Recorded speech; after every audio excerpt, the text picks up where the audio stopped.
So I'm out in False Cape State Park in Virginia, which is right along the Virginia line. So I'm going to slowly move my camera here. So hopefully you can see, the sun's real bright, so it's hard for me to see. But hopefully you can see the posts there sticking out of the ocean and across the dunes. These are placed for the wild horses, which reside in Corowa, North Carolina, between Corolla and Corowa. Corolla is spelled like Corolla, but it's Corolla. And that is the only place at the Wild Horse Sanctuary where they're supposed to stay. Now, sometimes there's a rogue horse or two that ends up in Corolla, and they bring them back to this area. But this is False State Cape Park, and I'm going to try to give a panoramic view here, because you can see that no one can drive on the beach. You're able to walk on the beach. It's my son and daughter and Molly up there, but it's pretty secluded. You can camp out here. There's actually hiking trails behind me in the dunes, and if you look out to the ocean, there's some shrimp trawlers. We're also very close to Virginia Beach here because we're technically in Virginia. We're right over the line. And we're close to Virginia Beach, and oftentimes, particularly in the summer, the Coast Guard and naval ships, so it's hard to tell. I know there's shrimp trawlers out there, but there may be some naval shrimp ships as well at Virginia Beach out here in the Atlantic. So I'm on my quest, which is at least an annual quest, usually biannual, to find the shipwreck from 1894, because about a decade ago, maybe less, I could walk out here almost every summer and sometimes on off seasons, and I could find it. I could find the shipwreck and I could see it from the shore, and the picture I'm including in the travel journal is from when I waded in with my iPhone camera. I didn't have a good camera particularly, to take a picture of it.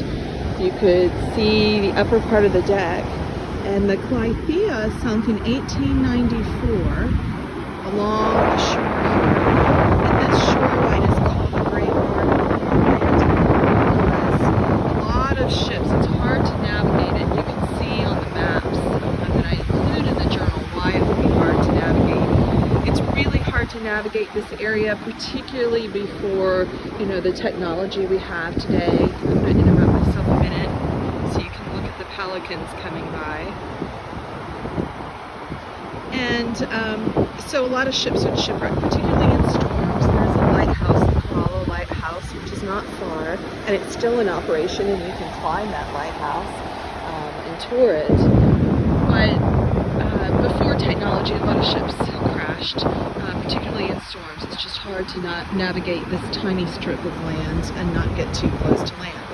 So the Clythea was a ship carrying Italian marble, and my understanding of the story goes that the people on the ship didn't want to pull off. They wanted to keep carrying the cargo, even though it was super heavy and even though there was a storm, because they didn't want to lose the income from that cargo, and that makes total sense to me.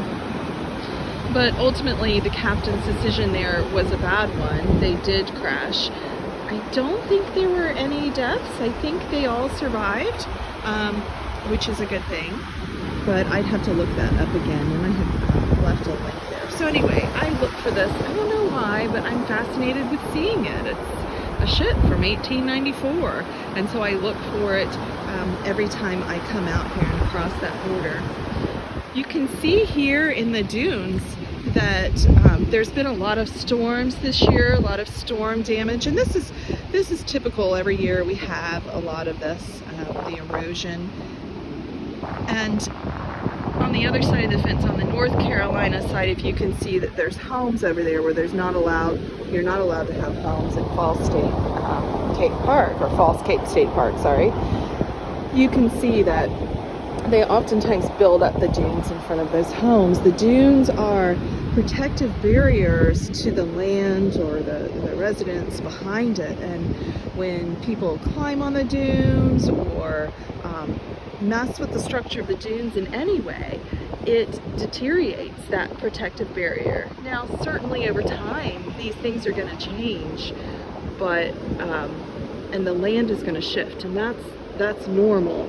But we try to lower the impact that we have as human beings on this landscape as much as possible, because how many wilderness spaces are left like this one? I've been coming to the shoreline since I was very young. My grandparents had a place in St. Augustine, Crescent Beach, and I used to visit a lot in the summer and go to the Atlantic Ocean. But this place is especially special because it's mostly untouched. You can't drive along here unless there's a hurricane coming and you're evacuating out through Virginia Beach. And you can't build along this area of land. It's a special place that we can't replicate if we build on it or do other things that damage the landscape.